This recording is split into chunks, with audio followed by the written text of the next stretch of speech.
Music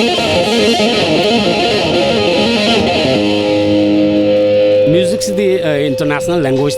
Any music I'm talking about, I'm not touch the power. Meaning khang ta because tune is the loi mong mana wak the Hindustani version Western version touch the one power. Adu somehow lyrics tagi mo maduna tune sema kan de mo hen touch the one power.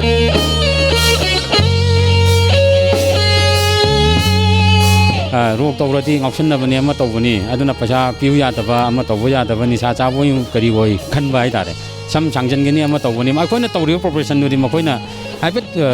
yamna luna di khanjan daba sei ma ka kalabu tamda koigi tak laun inkhalak bi ko sum base koigi india de chana de daw sumi ko tamo aro mi gi di ngasai gi ma gi language moi gi oijabani na moi na season ko language tamo isai de ne moi changi do moi machin jiben na teba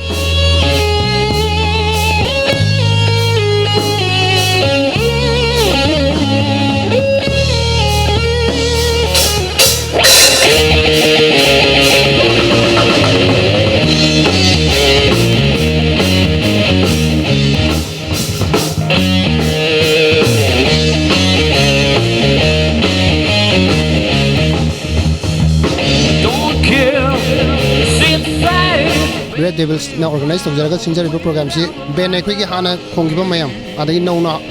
akhoi gi hawga leiba ben mayam se siga punna akhoi jamming session music sida akhoi hena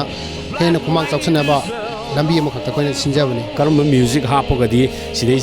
hena socialize oiba yaba mingone attract tawba yaba koina thena gi mayam si hai koi punjalaga kari kai sugiba mayam haitare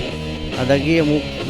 akoina hawga leiba angang mayam sida koina कोई experience में हम लोग कोई ना मोई दा high रही मोई तंग सेमुक चुजिन कोई ना हाइनिंग बस जो हम नहीं मोई दा मिगी इमिटेशन तो कोई पाम दे कोई ओन तो रगा कोई इंटरनेशनल लेवल दा यो वाया बगी कहीं से कोई तंग खोलन नहीं बा Black night is a long way from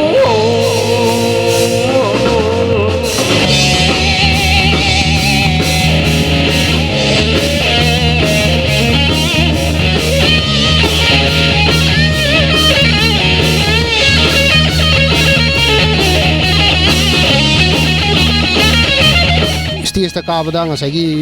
yamna kitang khak semi professional gum bahai gadra yamna train tawdana stage ta kasan basi su yam chawo factor amani asai gi mokoina phajana practice tawroktra bana traga mokoina thadurok pada ko nungla lakpa drum thin bada soirakpa hakan ba sound jila kan me noise ta chakhreba melody ta lakhidre music ta lakhidre adum bagi koi stage ta ka bada ngasai gi khara hena practice tawraga yam phajana practice tawraga karaga di crowd ki side gi koi gi noise ki sigi problem se le na khalle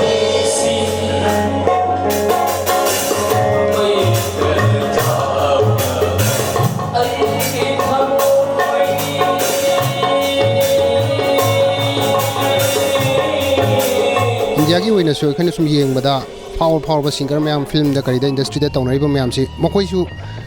asai westernized torokpa guitar sound distortion hapsal lakpa drum thilakpa yamana tabla gi mo drum na silakpa music is change silakpa londi hindi na sai mokoi su